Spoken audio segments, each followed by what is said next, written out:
Music Interview Corner. International, this is rockin'. Yes, we're here, Music Interview Corner, collaboration with ROCKHARZ 26. And I have for you Dominum. I'm here with Felix. Hi, Felix. Hello. First of all, we're doing it in English for you international fans. If you want it or not, and that's okay for you, right? It's okay for me. I don't want your international fans to cry later. No one wants anyone to cry. I noticed that for a power metal band, you have pretty dark imagery. I mean, there's a lot of power metal bands who have this tongue-in-cheek, theatrical entertainment, but you are the only power metal band that I know that centers around zombies and horror movies and post-apocalyptic stuff. Why did you create this kind of undead power metal? I mean, the thing is, we started initially with power metal because you need to call your child a name, and we didn't know what it was, like in the early days. And then someone decided, okay, we're gonna call it power metal. But right now with our new record, I don't know if it's like really, if you could compare it to power metal still. And actually, I don't really care too, because what is metal? What is power metal? Who decides what is what? So, and I know what you mean, that for typical imagery, like, is very colorful, and we are not that colorful. But yeah, who decides what to do? So we don't give a shit anymore. We just do what we want. I like that. Hopefully. What is this zombie thing for your band? Like, what do the zombies mean for Dominum? Is it like a metaphor, an escape, or just a fun setting for storytelling? So it can mean anything. That's the cool thing. I mean, on the first two records, main stories were basically, watch out, the zombies are coming. But this then gets a little boring when you write the third record. So we decided to sing about anything, but you can sing anything in the zombie world. You can pull anything into the zombie world. You just need to find the right wordings, the right metaphors, and then you can sing a love song, which you can cry to in the zombie world.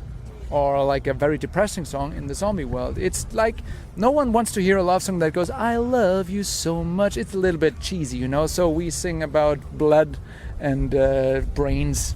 It reminds me a bit of the movie Warm Bodies. Oh, I don't know. It's a zombie love story. Oh, is it? I have to send you the link. It's really beautiful. Please do it. Warm Bodies.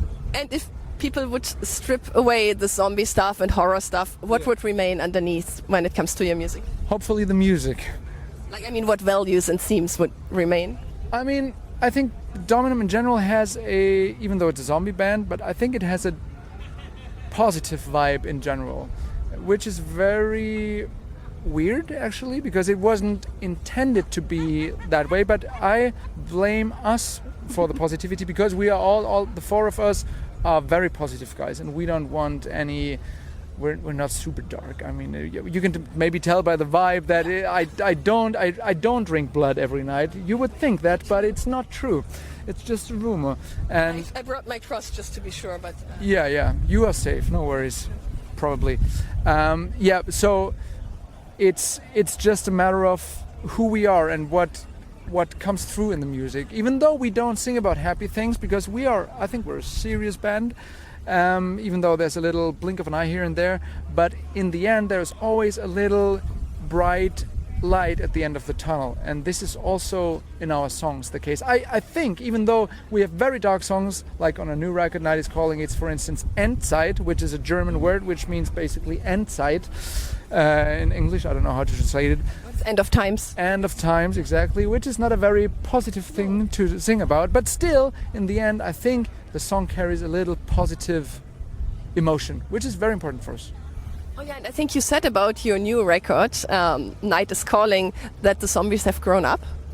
I think so, because on the first record we didn't really know who we were back then. It was a little bit finding out what's really happening, because we could not try anything. It was during the pandemic, so we were tied into our living rooms and bedrooms, so we couldn't play any shows. But now we played over 100, 200 shows, I don't even know. And playing those shows really showed us who are we. It's like going to therapy, where someone asks you one question and then you talk all the time, and in the end you somehow know better who you are.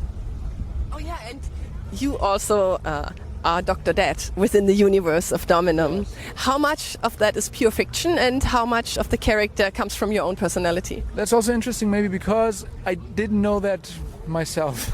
Oh, like, yeah. You have to go to therapy and then... No, like on the first tours, I tried several things, like talking differently, behaving differently, all that stuff. But also here, and then we come back to the beginning, it has to be authentic. People can sense it if someone is not authentic. And when you sing, when you tell a joke to an audience, which I did on that tour, and everyone's laughing, and then on the other night you tell the same joke, but you think, okay, I need to pronounce a little bit different and maybe do the R thing, and everyone just looks at you with the same joke that everyone loved the night before, and people look at you on the second night like, what is happening? It's because you're not authentic. So I think there's quite a bit of Felix in Dr. Dead. Your new album, your third studio album, let's say it again, it's called Night is Calling, and you can buy it soon because it comes out tomorrow, right? July 3rd, tomorrow. You're right! Yeah, and so I wanted to ask you, your gig at ROCKHARZ tonight, does it feel like an album release party? Oh, actually it does. It's a special gig for us, and it's very close to midnight, so it's almost a real release party. But yeah, it's a special thing for us to play at ROCKHARZ because it was our first big German festival that we played back in 24, and it was a show that we will never forget. We burned down the whole place. People partied with us. It was just, when I chills when I talk about it. Yeah. So it's very special for us to play here. And what do you like most about ROCKHARZ? I think it has a very, very cool vibe. I think it's a very good choice of music. Obviously, not only because you are there. They should have made you headliner, but yeah. Not what I wanted to say, but I like a lot of bands that are playing here, and the vibe out in the pit is very friendly, very open, and just very caring. That's the feeling that I got. And you also covered Michael Jackson's Thriller on your new album. Yes. Was it mandatory for a zombie band to do that? I think it is. I think it's the first rule that when you do a zombie band, you have to cover Michael Jackson's Thriller. No, but it's actually what people told us is, in many interviews, how dare you cover Michael Jackson? And this is a sin. Really? But then I always reply, yeah, I know, but who cares? We're going to hell anyway. Yeah, you're zombies already, so fuck it. That's it. You should not mess with Dr. Dead. Yeah. Don't do it. Don't do it. Do you also have a collaboration with Battle Beast on your new album? How did that happen? So we've been on tour with Battle Beast last year for 2 months, almost 40 shows, which is a long time, and so we became friends. And this one song, Night is Calling, needed a little bit more, an additional vocal layer. And when we thought of who could that possibly be, Battle Beast were the first ones we asked, and luckily they said, yeah, send over the song. And then I sent over the song on WhatsApp, and Yuso, the guitar player, replied immediately, wow, that's a cool song. Why don't we play it to the other guys? Maybe they like it too. And then they were like, yeah, that's a cool song, let's do it. When can we record it? This is how easy it can be sometimes in life. You just have to ask. Exactly. Especially ask Battle Beast. Yeah, just ask Battle Beast. Write them a few emails if they want to do a song with you. Oh no! Don't do it. No, because then they don't have time to collaborate with you. That's it. Anymore, that's it. So. Maybe some do it. They don't have the emails. Greetings to Battle Beast. I love you. I love you too. Night is Calling is a really cool album title, but what does the night stand for in the universe of Dominum? Oh, it can mean anything. It depends on you. What does the night mean to you? I think initially the idea was to write a song about the temptations of life, because the night is calling. Will you answer, or will you go to bed and sleep? So, and you know, those temptations can be different for anyone. Mm-hmm. So if the night would actually call you on the phone, what would it say? It would say, night is calling. Hello, night. What would you answer? Hello. Of course, thank you. Very, very clear. Dr. Dead is a very weak guy. You can also clearly tell in the video, he always gets fucked. Yeah. Oh yeah, speaking about that, who of your band members would survive the longest in a zombie apocalypse? Oh, I think it would be Patient Zero, because he's the biggest, he's the strongest. We always say in the band, Patient Zero, he's strong, he's brave. So I would totally think, like after me, obviously, because I invented the zombies, right? But yeah, Patient Zero is, I think he's also, his body is very strong and stuff, so yeah. Who would get eaten first? Probably both of the other guys, because they are equally as cute. And which one of the songs from Night is Calling would survive the longest in the zombie apocalypse? I think it might be Endzeit, because it's the longest song on the record. Which song on Night is Calling would accidentally start a zombie apocalypse? Oh, that's a good question. I think it might be Nosferatu, because Nosferatu obviously is about an undead person, and this whole song is like a thunderstorm. It just starts and you immediately get caught in the eye of the storm, and it's a zombie storm, unfortunately. Oh yeah, and Eye of the Storm is also a beautiful song by Battle Beast. What a coincidence. Exactly. And if a zombie outbreak would start during your set at ROCKHARZ, would you stop playing, or would you just see it as audience participation? No, I would take it as a compliment, actually, because it means that people are willing to infect with us. And yeah, I think it's a good infection. I can highly recommend it. So Dr. Dad would be proud. I would be proud, and I would be happy to watch it. Cool. And what is the craziest thing you've ever done on tour? I can tell in this camera right. The zombies would come for you? Probably. A few weeks ago at Metal Fest Pilsen, I wasn't thinking too much on stage, which I like to do, and I asked the people, okay, this next song is a song for crowd surfers, so show me how you can crowd surf. And you have to imagine, like, Metal Fest Pilsen is like an amphitheater, so you can see everyone, all people, and it was like 1 billion people crowd surfing. It was just people flooding off this amphitheater. I was like, oh my god, will the security be able to catch everyone? Hopefully no one's gonna fly down. It was insane, and that was a really cool experience. Sounds a bit like Zombie Outbreak. It's like Zombie Outbreak, some trying to escape, but I had the feeling, and I've seen that some came more often, so they were running back again, and the same guys sometimes came and said, oh, it's me again. I was like, yeah, awesome, you survived still. What is the best fan gift that you ever received? Oh, this is a tough question, because we get a lot of cool stuff, so I can't pick a particular favorite, but for instance, from our beautiful fan club, Living Dead Squad, we received little diplomas, little certificates for stars. There's a star out there which is called Dominum, and I thought that was a very cute gift.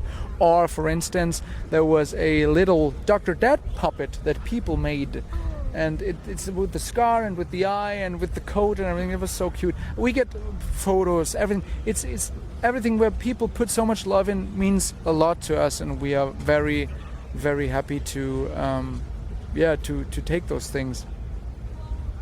And maybe another thing, especially Tommy, he is a total mango fan, so he likes to eat mangoes, and he's dropped that once on Instagram, and for every signing session, we're about to go to signing session today, every signing session people bring him mangoes, so whenever we play a show, he goes home with 20 mangoes. That's so sweet. That's sweet and wild, but we can't eat that much mangoes, so please discuss a little bit who brings the mangoes. A little bit. Yeah. What else do you want to have? We could make it like a barbecue, like a potluck party. What else can people bring? Maybe then we can make a list in the fan club. That's dangerous. That's dangerous. I will think about this, and then I will make a post about this. Good idea. Like a wish list. Oh yeah. And what do you like most about each of your bandmates, and other things you don't like? I like everything about them, because they're honestly, we've been a lot on the road lately, like driving around in vans, driving around in cars, and then you have a lot of time. We just recently signed 1,000 cards for the Napalm store for the limited editions. It takes a long time, but then during that time you're forced to write and sign and not look in your phone or run away or do whatever. So we were forced to talk a lot. Like, we had a 10-hour car ride, for instance. When do you get to talk to someone for 10 hours? And it is so lovely with those guys, because each and every single one has a very big heart and is just a good person, and that's worth a lot. So I'm very, very gifted to have such a great band to be able to play with. Yeah. Which song of all of your songs would be the worst wedding song? I would say probably a bad song would be "We Are Forlorn," which is half German. Like, forlorn is a little bit old English, which means we are lost, we are fucked. And I wouldn't highly recommend this to play at your wedding. We are forlorn. Or maybe it's also, it depends on what you're aiming for. An ironic comedy zombie wedding, maybe then it could be. It could work. Or maybe Inside? Inside could be also a good choice. Very good choice. And which of your songs would be the worst ringtone for the morning alarm? Oh, I would clearly say "The Circus Is in Town." This is already, when you're awake, Oh my god. So yeah, but this is meant to be that way. So I wouldn't probably choose it as a ringtone. It's maybe, at least, I mean, if you want to get up very quickly, that's the one. Oh yeah, and I really like the circuses in town. It has this really cool, carnival atmosphere. Why did you choose it as opening track? Because it's just wild. You hear it and it drags you into a vibe, into a mood, which is just fantastic. It's just there's an instant vibe, very concrete, very quickly, I like the song. I have to be honest. And what's your favorite song to play live? Oh, there's a few. I would say we rehearsed yesterday, and what I always enjoy to play is "Don't Get Bitten by the Wrong Ones," even though it's not a party song, but it's a very deep song, and it carries also a very beautiful substance in the melody.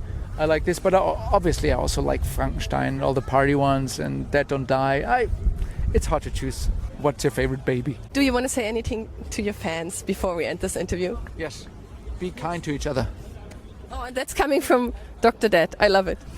What can I say? Then thank you so much, Felix, for the interview. Thank you, that was fun. Oh yeah, for me too. And goodbye from the Music Interview Corner. Bye-bye.